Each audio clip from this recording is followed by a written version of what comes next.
Hey guys, welcome to the Save Continue podcast. Tom and Ryan here. No Shanae this week, but Ryan, what have you been playing? That's an excellent question, Thomas. I have been playing. I've been playing a lot of Control. Great game. It's a fantastic game. I've been playing a lot of Control. I got the platinum trophy in Control. Samesies. Um, I was telling, the group in our Discord and a few other people that that's the first platinum I got since our friend Corey passed away, Yeah, and I felt like dedicating that platinum to him because I feel like he would have been really excited to hear about it. for sure. Let me ask you, because there's one trophy that gave me trouble with Control. Like, I remember I bought that game at launch. Yeah, I played through it. I played the fuck out of that game at launch. yeah, And I was like a trophy away. And then I didn't get that trophy until like, I don't know, last year maybe, sure. Hmm. Uh, it was the one for your second time fighting Tomasi. Yeah. That one took me a few tries. So I feel like Tamasi, But I played like, the whole thing on the normal difficulty. I know you turned it down a little bit. yeah, I tuned a little bit. The main things that I tuned were like the aim assist stuff, and I turned up Jesse's like damage resistance a little bit. Yeah. And then it was just, and then to the point where I felt like it was kind of just perfect. Like I felt like the game was still challenging me, but I didn't feel like overwhelmed. Okay. But like I feel like the thing with Tomasi, which is this is the same kind of thing with all of the hiss elevated, Mm-hmm. which is like you can't use your telekinesis against them really, because they zip and zap around and all, and it's so Yeah. and so like I feel like maybe not so much with the regular enemies, but I feel like with Tamasi, it was like very much like kind of like a battle of attrition a lot of the time because See, his, the first Tomasi fight, I didn't have any problems with, but the yeah, second time you fight him, you've got those ones that like run at you and explode while you're trying to fight him, yeah, and I kept dying to those. it makes it a little bit more manageable because by that time you can levitate. Mm-hmm. And so Yeah. it's a little easier to like it's a little easier to like get out of the way of stuff. Um, but yeah, that did take me. That I feel like fighting him took me. I want to say 20 minutes. Yeah. I spent fighting that guy. Um, but yeah, I played a lot of that and had a really great time with it. And I want to talk a little bit more about it in a little bit. But let's Oh, see. okay. What else did I play? What else did I play? I played a lot of Destiny 2. Because the way Destiny rolls out their content for every season is the narrative content like rolls out weekly. So Yeah. you do that week's story missions, and then you fuck around doing other stuff until the next week, and they bring that stuff out. Um, and also, like as some of you may know, the actor Lance Reddick passed away this past week, and he played Commander Zavala, which is like one of the major characters in the Destiny universe. And it's interesting, right? Because like I've been playing Destiny like on and off over like the last decade or almost decade since the first game came out. And it's weird, right? Because like when you're playing a game for a long time, or you have a game that you really like, and like a character in that game dies, Mm-hmm. it's like you feel like you're like, oh man, that sucks. I really like that character. It's really, it affects you in a certain way. But like when it's like instead like it's a major character in this ongoing story that is played by someone and that actor dies, Yeah. it felt so different. And so there was this whole thing where because his character mainly hangs out in like the main hub of the game called the Tower, and there were all these people who were like gathered around his character and like doing like salutes and all this other stuff. It was like actually really touching, and I felt myself getting like kind of choked up about it. Um, I've been playing a lot of Destiny, and like also like kind of enjoying like talking to people about like that character and our memories with that character. So that's been really nice to do. Yeah. And then I'm not gonna bore you with what I've been doing in Fortnite because it's kind of I mean, it's fine. It's what we do, right? We talk about video games, so yeah, but like it's just like I ran around and killed some guys basically. sure. I got my first win. I got my first solo win of the season though. Okay. So that's I have this weird hang up, right? Where if I do a season without winning at least once, I consider it a bad season. So like the entire time up to that first win, I feel like the sense of dread and anxiety. Like, what if I don't do it this time? I got 3 months to get a win, and then so I finally got one. This season's been pretty cool. They have this new sword that like you it has this attack where like you sheath it real quick, and then when you bring it out, you charge forward at the guy. It's really neat. I like it. And I've been playing Dead Space also because that's the next game on my Alphabet Games list. And that game still scares me apparently. I think it is scarier than the original version. Yeah, so because the narrative is fleshed out. Yeah, I think that like that's part of it too, right? Because like Isaac Clarke is one of my favorite video game characters, but like in Dead Space 1, he wasn't really much of a character for most of it. Like he didn't really talk. He didn't really emote in any real way throughout the game. But now it feels so different because like he's like actually like this person who like he's like a fully like realized character in this version of the game. And how far are you? I am, you know what chapter you're on? 2, I think. Okay, so you're pretty early. Yeah. So I don't want to ruin it for you, but like it does give you information on like his background and his relationship with Nicole and his family that like we didn't have before. Yeah, so that's another thing too, right? Is that I found a text log that goes into his relationship, like specifically like the relationship he had with his parents, and like kind of like what led him to becoming an engineer. And he like, I mean, from what it seems like, he had like a not great relationship with his dad, and like I think that like his mom was very much in a like do the best that she can kind of situation. But like having that extra context for that character is like really, really cool. And I also like I noticed that one of the things that like they do, and this is something that I really like. I don't know what it is, but for some reason I love when a game has me playing as a middle-aged person. I don't know why. But like there's something that feels like in the context of a video game, there's something that like feels more human about that to me. I mean, I talked a bit about that when Returnal came out. Yeah. And like Celine is obviously supposed to be a little old. I mean, older than we are now, right? Yeah. Maybe not by a ton, but certainly older than we are now. Yeah. And I think for a leading female protagonist, it's very rare to see that in video games. You know, for sure. For male characters, I feel like we see it all the time. Yeah. But like I feel like with especially specifically with Nicole, right? Because obviously Isaac is probably in his mid to late 40s, maybe.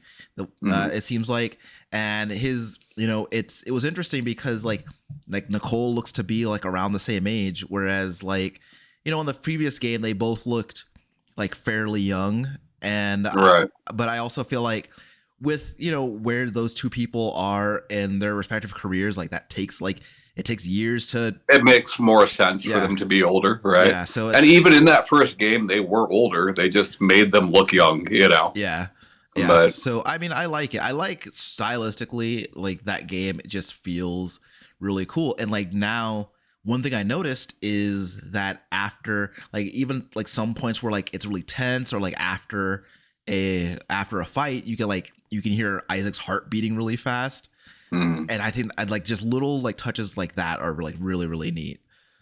yeah, overall, I think the sound design is better, except like all of the guns sound worse. Like literally all of them sound worse. Yeah, yeah. You can see like comparisons of them online, the original versus the new one, and like all of them sound neutered. You know. Okay, so I get that's interesting because one of the first things I noticed when I played this new version of this remake was like I felt like the first time I shot that plasma cutter, it felt loud. It felt like it felt impactful, but I think that also, and I was also saying to myself like, oh, it sounds. I felt like it sounded like louder and like kind of more impactful than the original. But like I guess like the last time I played the original was a long time ago. Yeah, and so like my that's coloring like my perception of it, but. Yeah, when you're that far removed, it's really hard to to really remember, you know. Yeah. I played a good portion of Dead Space 1 not long before this remake came out, you know, just to kind of get an idea of what the big changes would be. Right. But overall, I really do like the remake. I think I like the original a little bit more, but from a gameplay standpoint, you know, from a narrative standpoint, I like this one better. Yeah. You know. Well, that's the thing too, right? Because I think that Dead Space has like I think Dead Space is an interesting story, and I think that like the lore around a lot of that stuff is like really cool.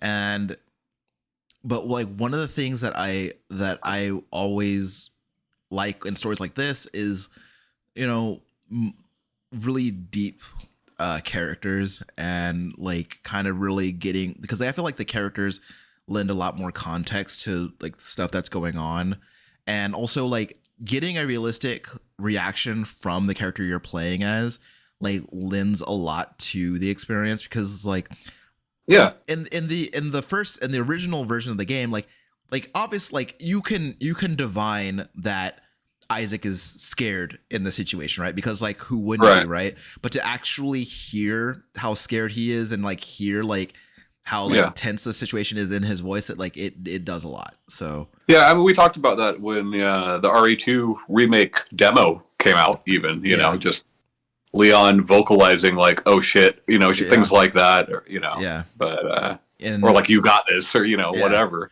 Yeah. So I think, and that's the thing too, right? Is that a lot of the time, one of the things that I hear about with remakes is like, when are we going to stop getting remakes and remasters and all that? But like, I think it's cool. You know, I think that getting remakes of like naturally, like, you know, new IP and like new entries in series, those are exciting too. But I think that there's definitely something to be said about like a good remake that like lets you like revisit a game that you really, really like. Yeah. I mean, I like remakes. I don't want them to stop. I just want them to remake the things I want them to remake. You know? Yeah. Yeah. And that's the thing too, right? Like, cause I'm always, cause I did not think that Resident Evil 4 needed a remake. Same. Or Dead Space for that matter. Yeah. But like, I was also like, if you're good, it's dumb, but like I was like, man, I hope they remake Code Veronica so maybe I can like that game. But right, yeah, remake 6. Like remake one of the ones I didn't like and make it good or something. Yeah. So, but like I don't know, I think that it's really exciting to see these fully realized versions of these classic games, because I think that like it's naturally limitations breed creativity and you get some really cool things out of that. Yep. But also at the same time, being like technological advances making it possible for a creator to like really bring their vision to life is also really cool too. Yeah, and that's why I appreciate it when it's things like Mikami with the RE1 remake, things like that. I think that's really cool. It's it's kind of like Wes Craven, right? Like working on The Hills Have Eyes and then the remake of The Hills Have Eyes, because it is that person's vision, and I think it still can be cool when it's not the same creators or whatever, like with these recent Resident Evil remakes and all that. Yeah. Or this Dead Space remake for that matter. Right. But I do appreciate it more when it is that returning director or creative, Yeah, I think that as long as they don't lose like what is cool about what was cool about the original thing, then I think it's great. Like that's kind of like what my problem was. Like this isn't a remake or anything, but like we're talking about like if there's like talk about like tributes or homages to things like for example, that game that came out not too long ago that I talked about called Wanted Dead, right? Mm-hmm. And that was made by a bunch of people who worked on those modern iterations of the Ninja Gaiden games, right? And like kind of like an homage to like that generation of video game. And the major problem is that like they lost all of what was cool about those games. And yeah, I think like that's like, so I've heard a lot about that game since you talked about it, right? You're like one of the first people I've heard talk about that game since like Jacob Geller has released a video essay on that game, and like I think like looking at it as this is going to be that, right? This is going to be Ninja Gaiden is the wrong way of looking at it. Not to say that that's a good game, because a lot of people say that it's not a good game. I have not played it, right? Sure. But like I've seen people finding things that make that game at least worth checking out, I do think that the game is worth checking out. I think that if nothing else, that game it has some unique things about it that I think are worth at the very least experiencing. Yeah. I don't think that you should do like I did and spend $60 to experience those things. Right. But I think that, there are some really cool, like I've talked about how I think the idea of like mixing like melee combos with like handgun shots is like really cool, like mixing like hitting someone with your katana and then like shooting them mid combo. Like I think that shit's rad. I think also like it's rare that like from a creative standpoint, right, not just from like the development side, but from the development side team, the development side of that game as well, it's rare to see almost a split of Western and Eastern developers working on the same game. Right. Yeah. Like that's interesting to me. You know. Yeah. I think that like I think the game's vibe is actually something that like you would actually probably be into. I've heard it's very Metal Gear in certain ways. I guess I can kind of see that, but like it just seems like I just feel like that game is something that you would probably like, at least from like a style standpoint. I don't know that you would. I can't say that you would enjoy playing it because I don't know. I don't think you would. But I don't think I would either. But it's like it's got a very cool look to it. I think that the main the main character, I think she's very cool. But like I don't like playing that game. But I do think it's worth. I do think it's worth checking out like if you can do it inexpensively, then I think you should definitely check. And I'm sure that will be the case very soon. Yeah, that game is remarkably still $60. Which, like, again, I shouldn't say that because I don't. Did Nintendo make it? Is that why?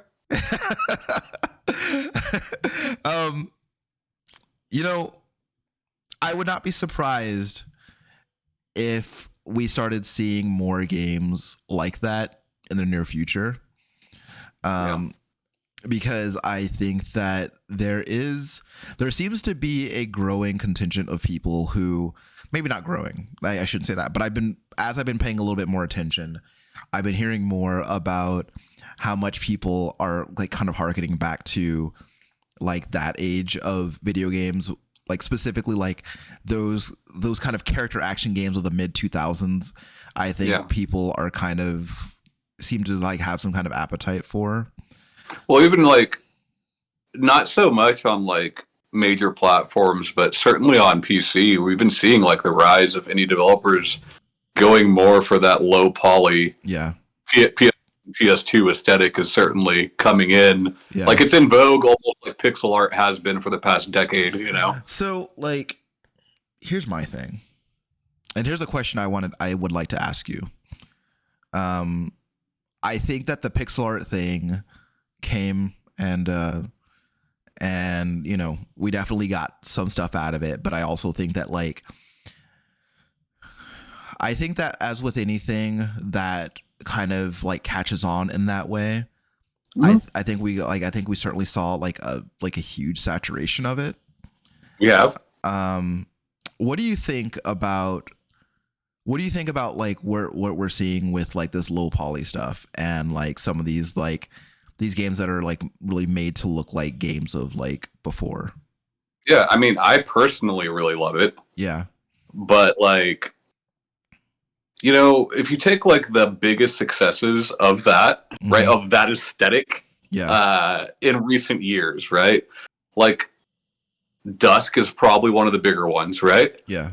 And Dusk sold very well amongst a certain crowd. Yeah. You know what I mean? Right. Like I think it's hard to capture a mainstream audience with that aesthetic. Yeah, I think that the whole the pixel art style like has like a much wider appeal because I think that more people find that sort of thing like charming, whereas like I think that like people who like low poly games who like playing new games that are like have that low poly style are people who like also like really like Quake 3. So or grew up with it, right? Yeah. Like if you grew up playing Mega Man Legends, then you're gonna love the way Froggun looks. Yeah. You know? Yeah. But like that's a small slice of the pie, you know. So Tom, what have you been playing?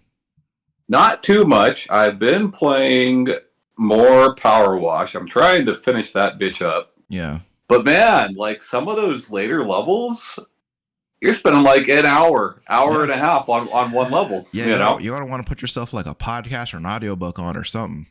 But I'm pretty far along with that one. And then I've been playing some Street Fighter 4 just as kind of preparation for Street Fighter 6. Mm-hmm. And it's hard, right? I've had a lot of friends ask me, like, what should I play to prepare for Street Fighter 6? You know? And I think 4 is probably the best. I've seen some people say 5. I've seen a lot of misinformed people say 3. I do feel like 4 makes the most sense. Having not played Street Fighter 6 at all, I just feel like Street Fighter 4 makes the most sense. I haven't played 6, but I've seen a lot. I've watched a lot of footage of 6. Yeah. And I've watched a lot of high-level players chalk and give their thoughts about 6. Yeah. And like, you see so many people online saying, "Oh, we'll play Third Strike," because Street Fighter 6 has parries and Third Strike has parries. Yeah. And it's like that. Well, one, that's like such a small thing. 2, the parries work completely differently, right? Yeah. But there is a lot of stuff in 6 that looks like FADC. So because of that, I think like 4 is the place to be. Yeah. But you know, going back to that game, which it has not been that long for me since I've played that game, you know. But like going back to it, it's always fun. I appreciate 4. I think like I don't know, man. I really think like you can make the argument for the first 4 Street Fighter games all being like very important to fighting games, you know? Mm-hmm.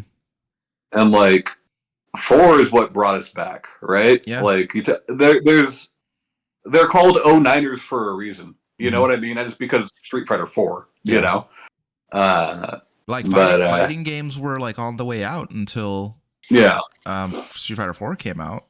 Yeah. At least on this side of the world. I don't know how it is everywhere else, but like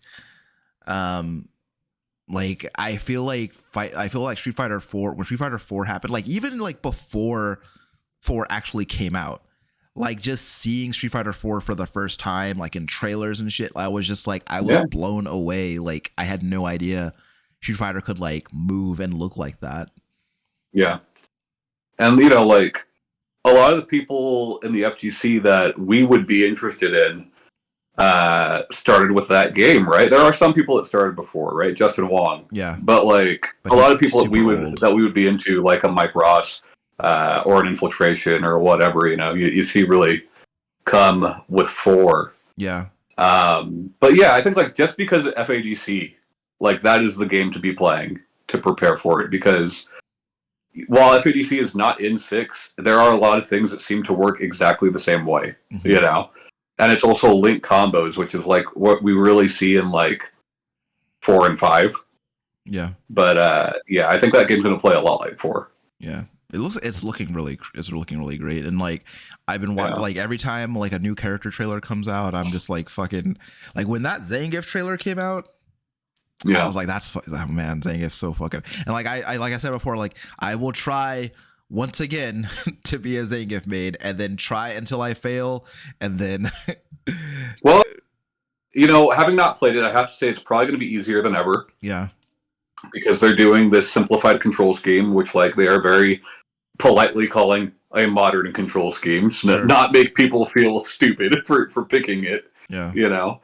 But like, just like a lot of these other games, right? Like DBZ or Battle for the Grid or whatever, like you will be penalized. Sure. You know. Yeah. And I think you should be. You know. So, you know, while execution will be easier for you, you know, it might not work out in the long run. Yeah, but I think that this is me. Like, I'm making an assumption here. I'm painting like a broad generalization here, but I think that a lot of the times when you see people using that control scheme, their primary concern is just seeing their character do the cool shit.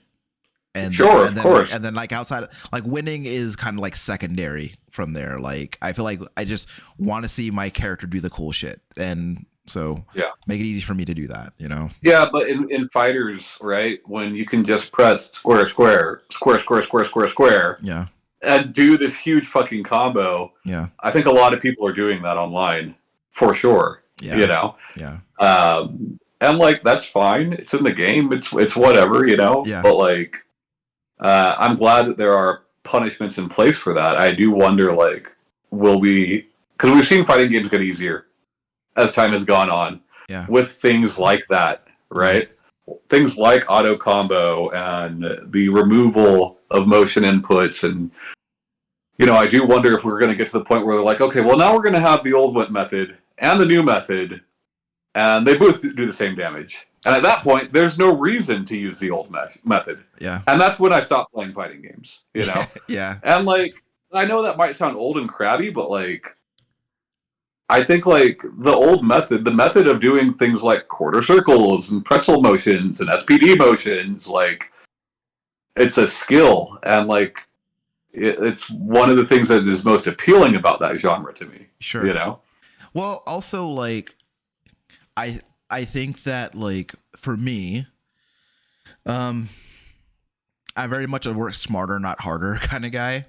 And so if there were a fighting game that came out where the difference between those two control schemes was purely preference, like, and mechanically there was no difference, then why would I put in the inputs manually when I don't like? Nobody would. Like just to say that I even could do it, like, why would. would I do that? Right. Because like if you're not doing that, then you have.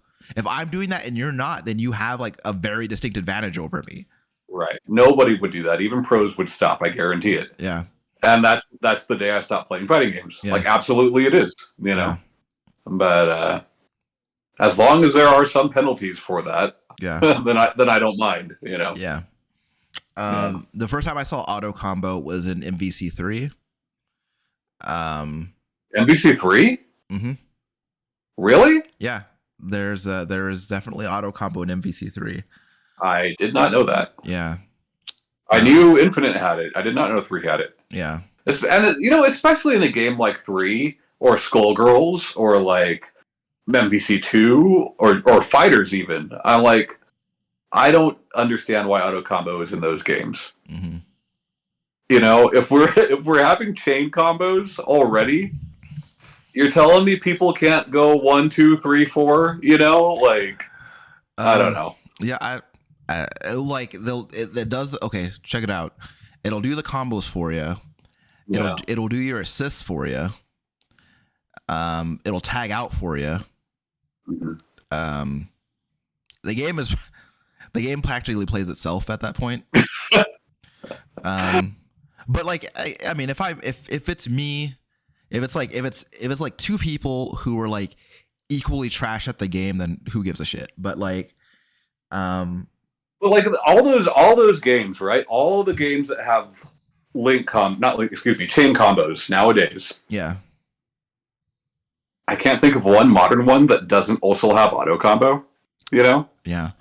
I mean, Persona and Melty Blood and Under Night and Dragon Ball. You know? Well, like I was about to bring up Dragon Ball because I feel like auto combo is the default in Dragon Ball. No. Well, there is no default in most of these games. You hit light over and over again, and one happens for you. You know. Whereas if you go light to medium to heavy to special, like you are supposed to do, yeah, you will. You know. Yeah. I don't know. It's a whole weird thing, but like if you think about like Darkstalkers or even like Alpha 1, yeah, which are the two games that popularized chain combos. Mm-hmm. Like neither of those did that, but they were both still like relatively simple games to play. You know? Yeah. I don't know, man. Like I think that what is ultimately going to happen is the same thing that always happens. The people who care just enough to buy the game and do their auto combos, maybe play through some single player stuff, maybe go online for a little bit. I think that those people will ultimately do that for about a month, maybe. Yeah. And then they'll stop playing. And then, well, I think it's smart, right? Especially what they're doing with 6. I think it's very, very smart. They're trying to bring in a casual audience. Yeah. Which they, with 5, very clearly showed they did not care about at launch. Sure. You know? Yeah. And that audience is important. Yeah. That audience will. That's who you sell. That's who you sell your game to the most. Yep. And so I think that as long as you give that audience like cool shit to do and like ways to make that screen light up, then they're gonna be all right. Especially now, like I've seen a little bit of that single player mode in 6. Yeah. That seems like that'll be probably pretty fun. They appear to be trying at the very least, right? Which we could not say with Street Fighter V's launch. The launch of Street Fighter V was intended for multiplayer, you know? And even at that, we had the 8 frames, whatever it was, you know? Like, yeah, so. Yeah, but have you been playing anything else, Tom? That's it, dude. And honestly, even of those, I've not been playing a lot. Yeah. Yeah. Well, Tom, I want to spend the rest of this time that we have together. I really, really, really, really want to talk to you like in depth about Control.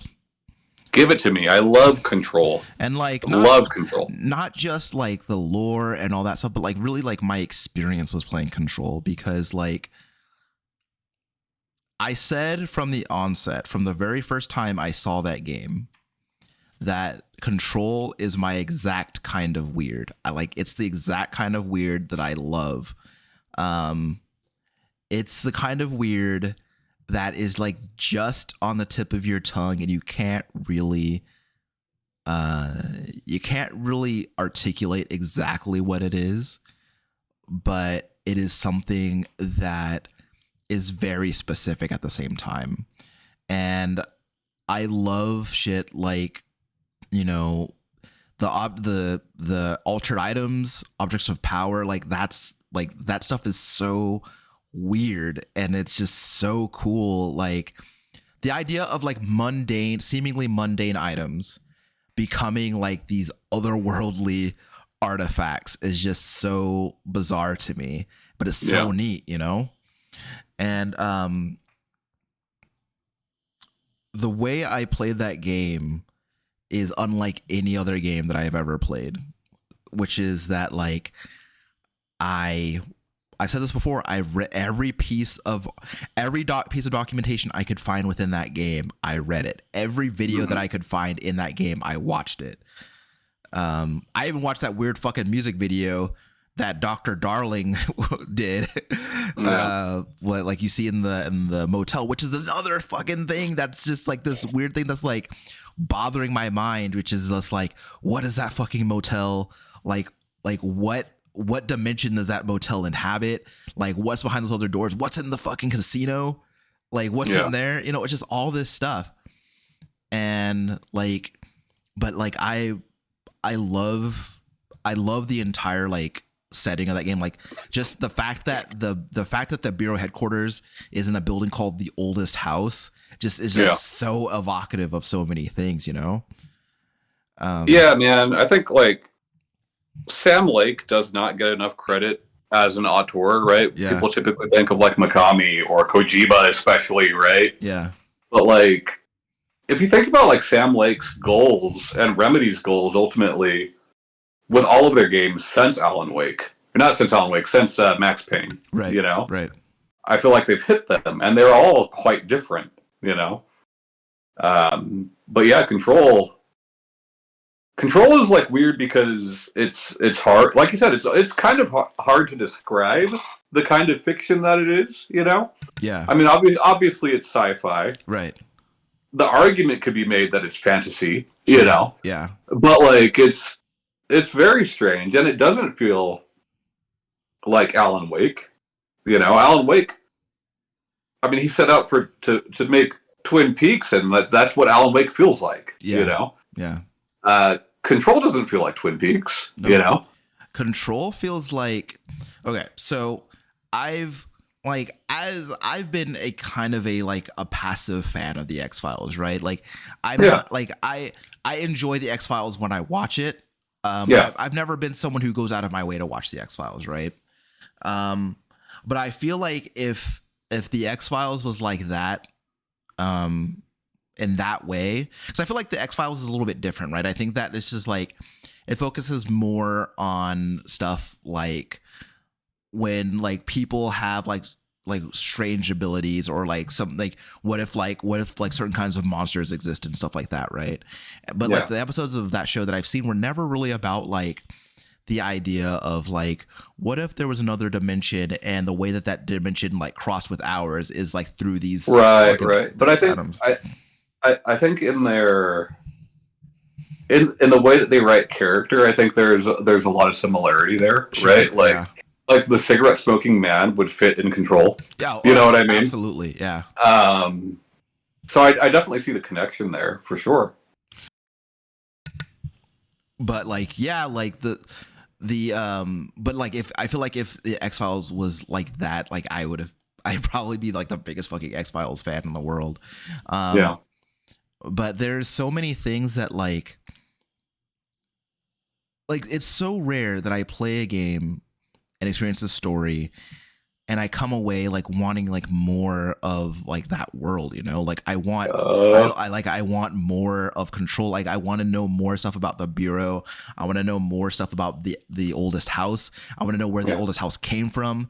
I want to know I want to know more about the board.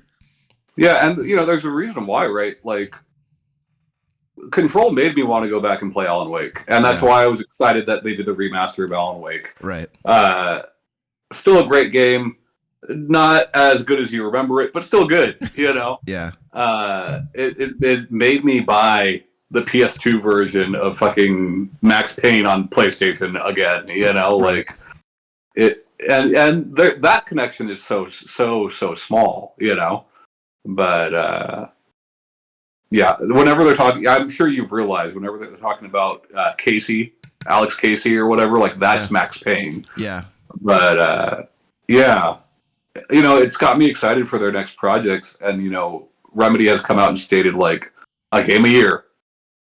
You know, they didn't say for how long, and I don't know how long that's feasible for that studio, but they said a game a year, and we know like that's going to be Alan Wake 2, and the remake of Max Payne, and after that, I don't think we really know. Yeah. But I'm hoping Control is in there somewhere for sure. Well, and like if you're watching or listening to this and you haven't played Control, I'm probably gonna get a little spoilery at points. So, you know, anyway, but like, so we find out like through looking at documentation in the game, right? And like, cause there's like a whole fucking story arc in that game about Alan Wake. And there's a whole fucking thing about Dr. Hartman and him going into the lake just to see like what's on the, like to see what's in the lake and see what's on the other side and everything. And he comes out all fucked up. But but like we find out that like Alan, like, cause at first I was like, okay, so if the things that Alan writes are becoming true, then is his typewriter an altered item or an object of power? Is his writing an object of power? But then like then they introduced to me like the idea of like like an altered person. And like Alan is like an altered person, and that's how like his writing comes true. And then like, but like what kind of like twisted my fucking brain up is that like he was writing about the Bureau, and I was like, am I in a fucking Alan Wake novel right now? And it's just like, it's I like, mean, that would make sense with the universe that Remedy has made, right? Like that would make sense. Yeah, that is what Alex Casey Max Payne is. Yeah, you know.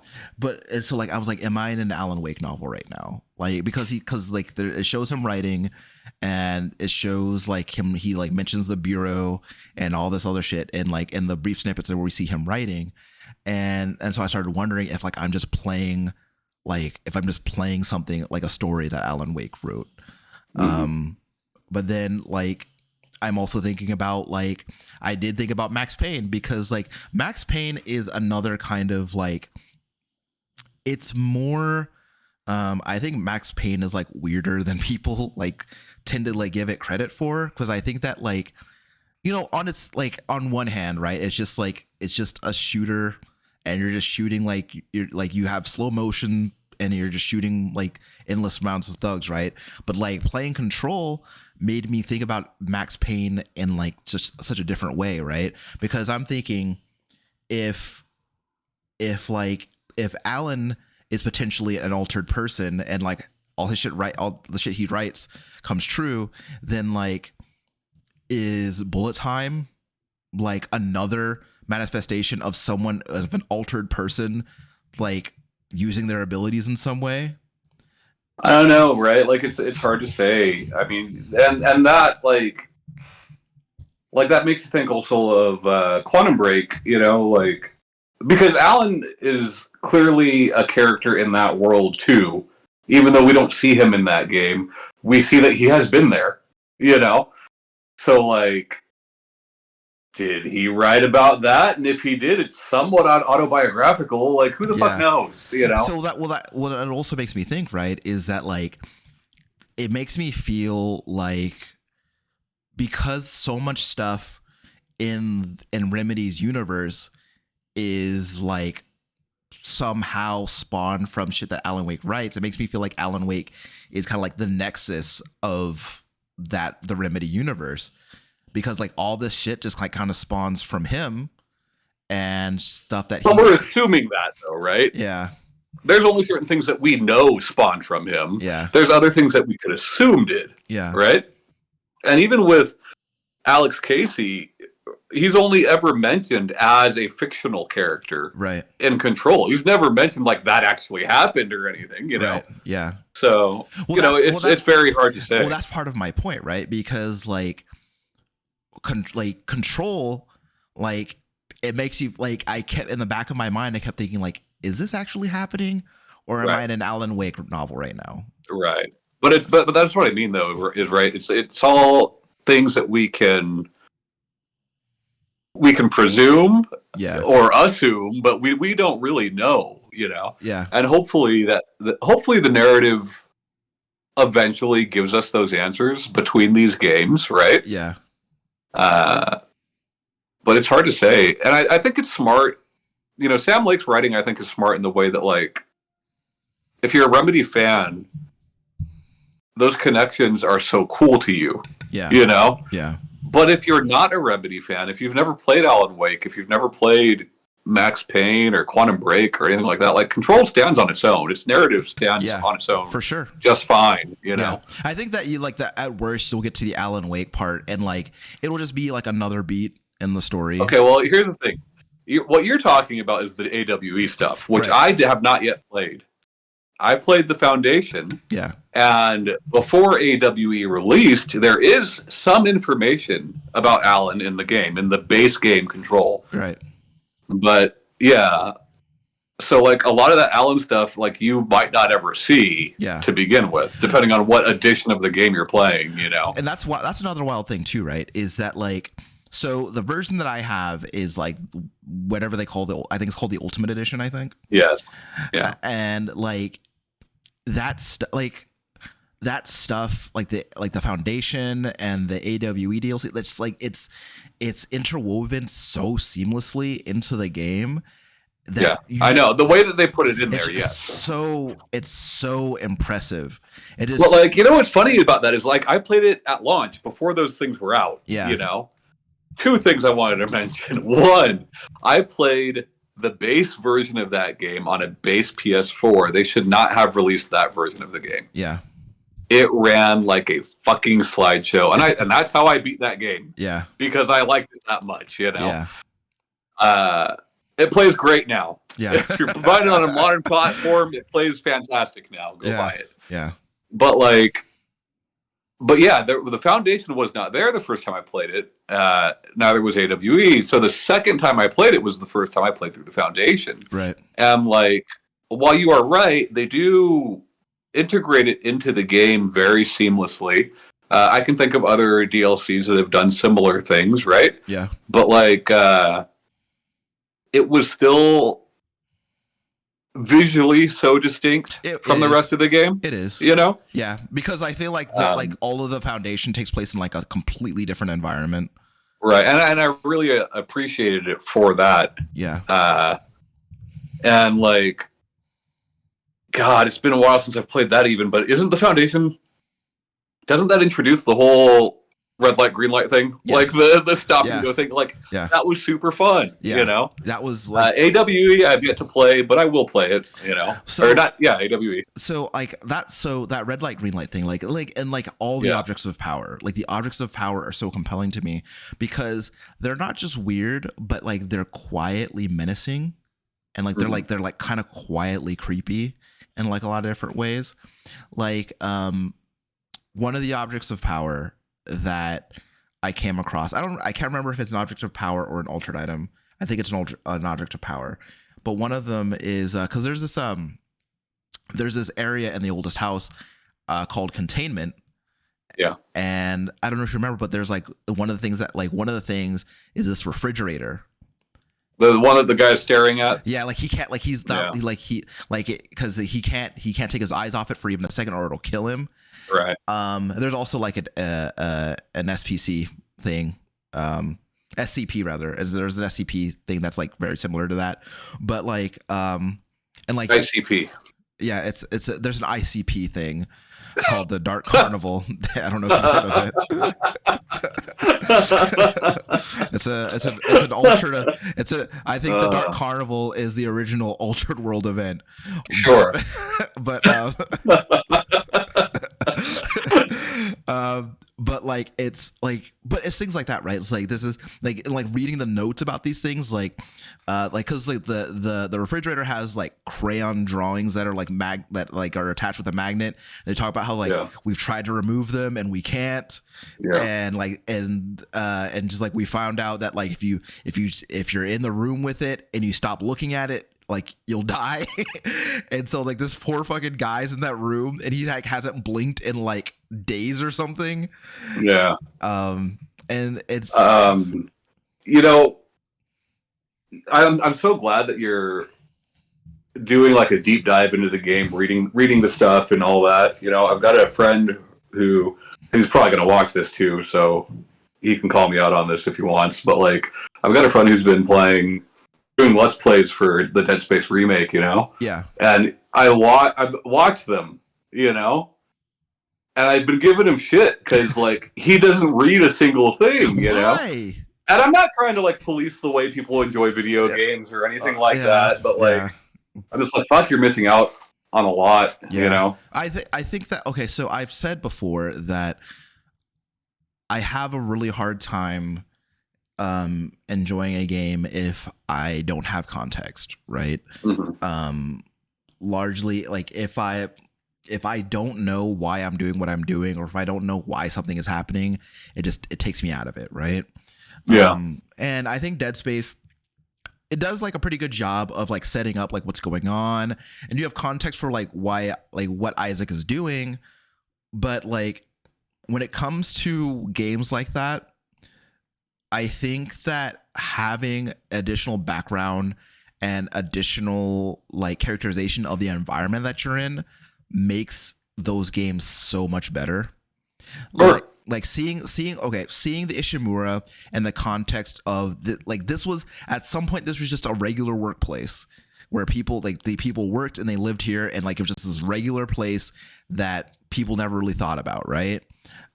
Outside of like the fact that like the Ishimura is like the most impressive fucking ship ever made or some shit like that. Well, first Planet Cracker and all that. It was like the first use of like the real use of the what is it called, like the Flashpoint drive or something like that.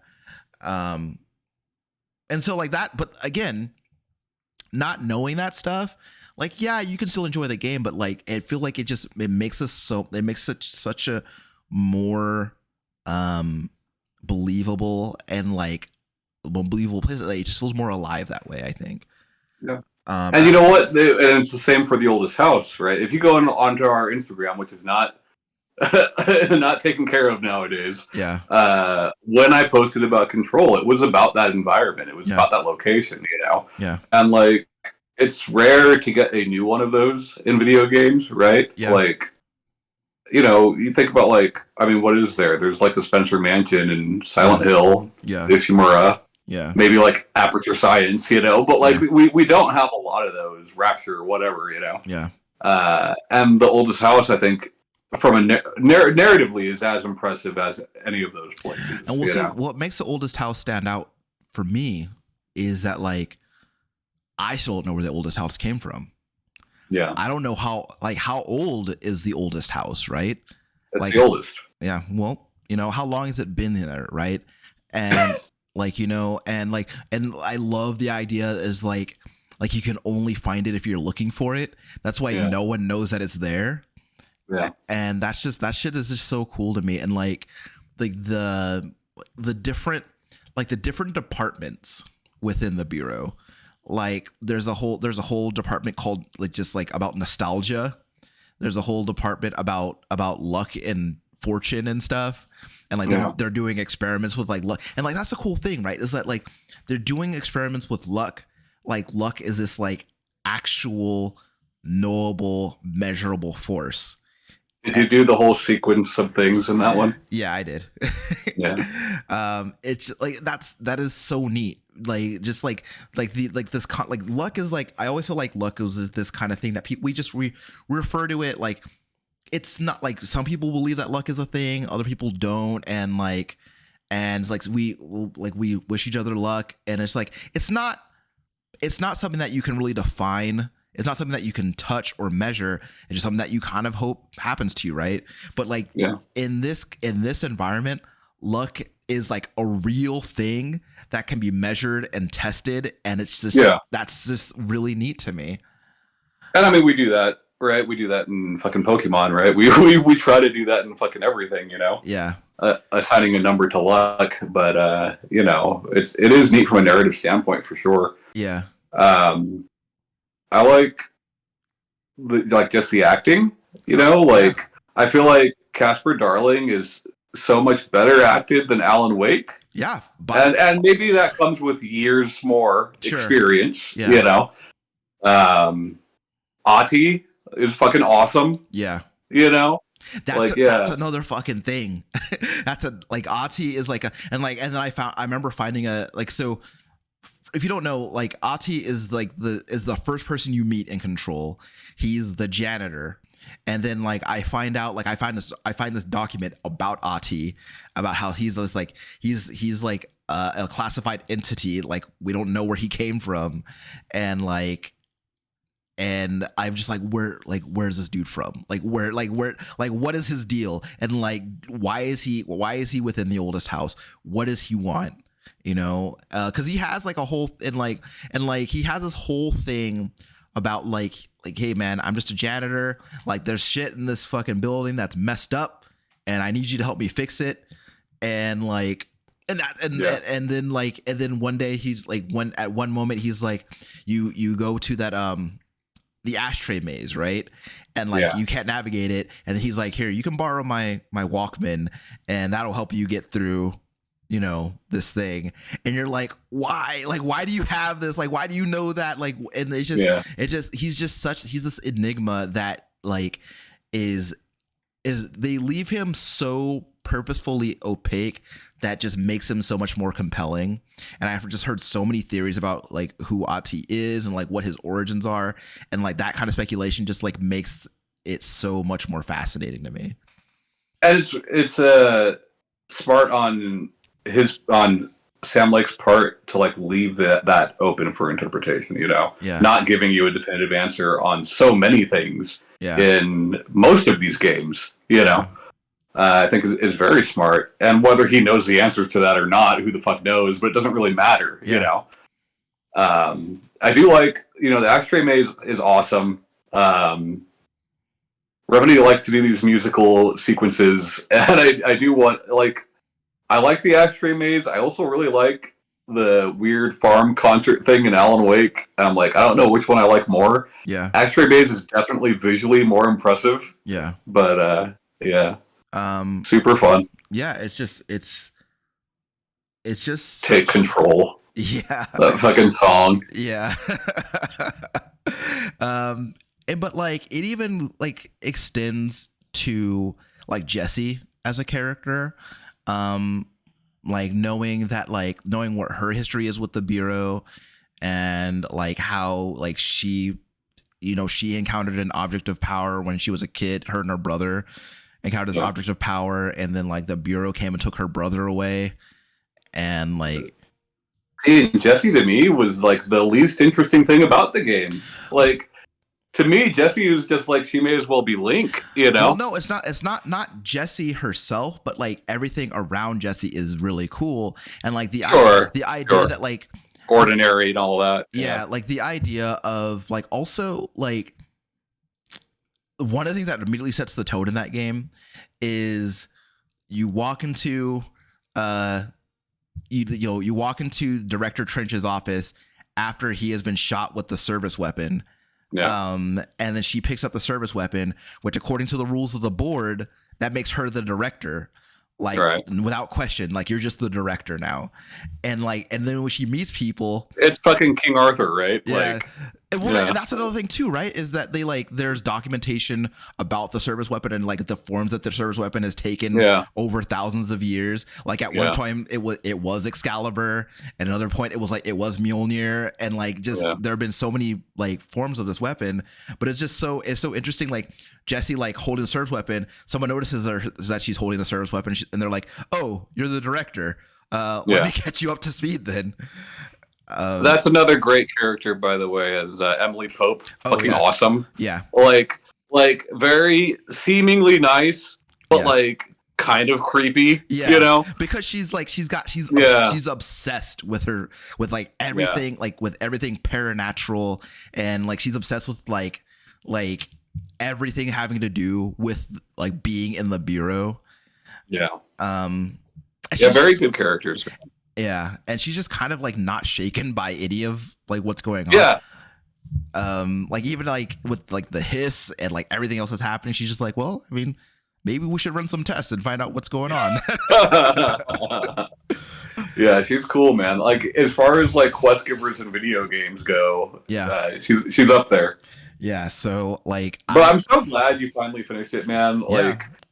There are so many games from that generation that I really liked, but like Control is up there for like one of my top spots for that generation. You know? And you know, it's there's nothing like a Remedy video game. Honestly, they are so like you can yes, you can certainly find similarities to Remedy games to other video games, like as far like mechanically speaking. Like yes, Sure. I'm aware that other shooters with superpowers exist. I get it, but like yeah, and you're aware that 3D Metroidvanias also exist and all that, you know. But there's nothing like the experience of playing a Remedy game in that like they are unparalleled in the way that they tell stories and the way that like just the overall tone of those games is like they like the games within that universe are just so singular in that way that I'm always excited at the idea of playing another one. I haven't. You know what? And touching on what we were talking about last week, like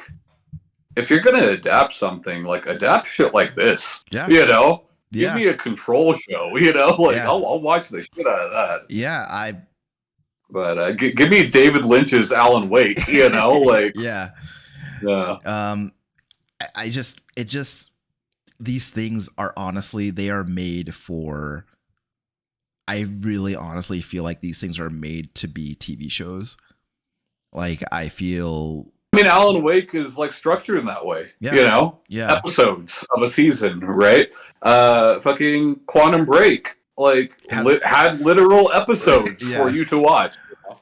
And I think that kind of informs like what Sam Lake's inspirations are as far as like absolutely. Like the way that he structures and tells his stories. I think that like that is a person who has watched a lot of television.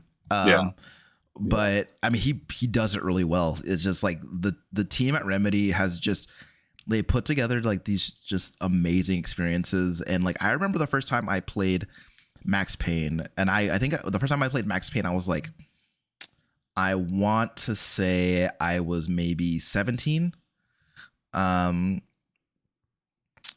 or 18, I can't remember, but like it's like I think that like playing Max Payne back then, I feel like I really, really need to revisit it because I think that I would have a better appreciation for it now.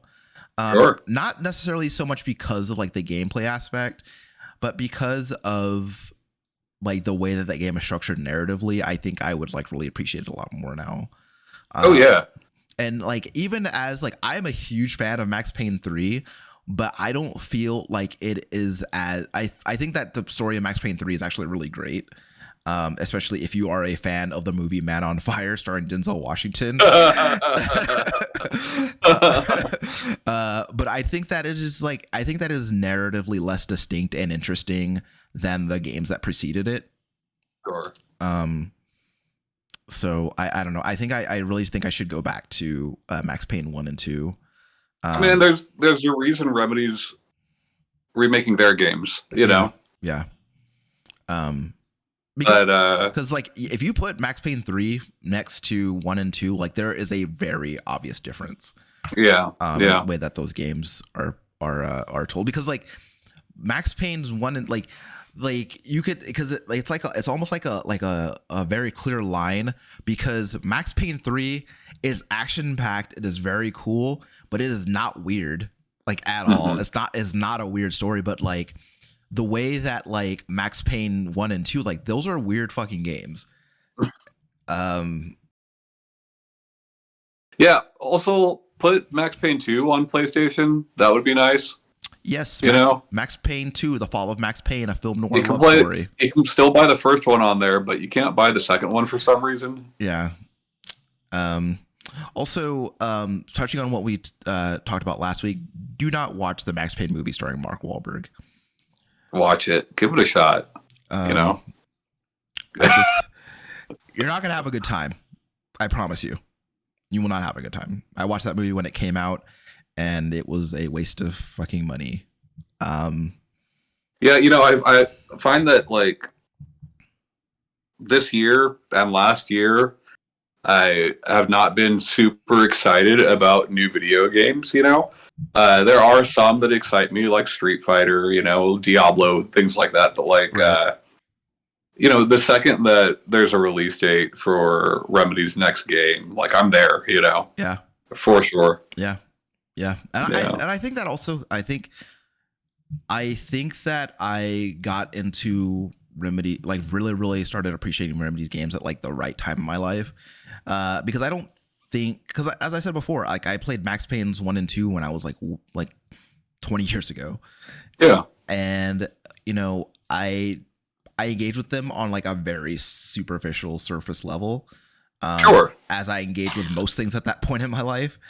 And I think that now that I am looking for, more profound and like deeper narratives to get into, I think you would be hard pressed to beat a Remedy game in that regard. Yeah, and I do wonder, like, my first Remedy game, like, I watched you play Max Payne, but I never played it back then, Yeah. My first Remedy game was Alan Wake, and I remember watching the development of Alan Wake. They are one of the first teams that I remember being very open with the development of their game, know? And, like, at that time, Remedy must have been 30 or so people. Yeah. In a tiny fucking office, and I can't imagine that same Remedy team is the team that made Control. I have to assume that team has grown over the years. Yeah.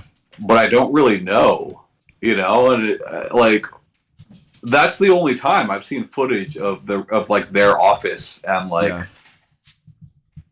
them having like the fucking Max or the Alan Wake stupid jacket with the patches on the elbows, putting that shit on, and I'm like, fuck, is it a team that size that's making these games that are coming up, or have they grown, know? I think the most interesting thing about Alan Wake for me prior to playing it was that when I heard about it, because I remember hearing about it shortly before the 360 came out, or around that time. It's kind of hard to remember because that was like so long ago. But what I do remember is I was like, when I was hearing about when I saw like advertisements for the game or like trailers or for the game or whatever, I was like, I have no idea what this game is. And I mean, I knew it was X-Files just from the aesthetic. I was like, oh, they're making an X-Files game. Yeah, but like I had no idea what kind of game it would be. Like I had no idea like what I would be doing in the game. I just knew that it seemed weird.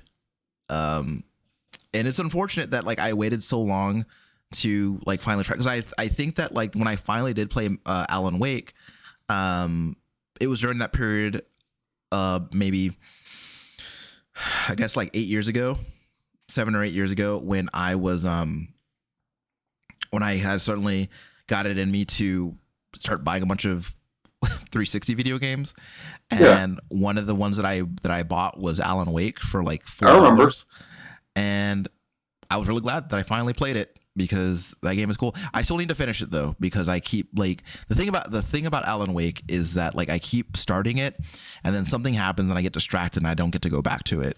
But it's a short game. I recommend playing it the remaster version. Yeah. And it's not expensive. Like it came out as a budget game. Yeah. Yeah. So I did pick it up pretty recently because it was on sale. So I have the remaster for PS4. So I'm definitely gonna play that. Biggest issue with that game was that like the signal and the writer were like necessary, and they came out as paid DLC. Yeah.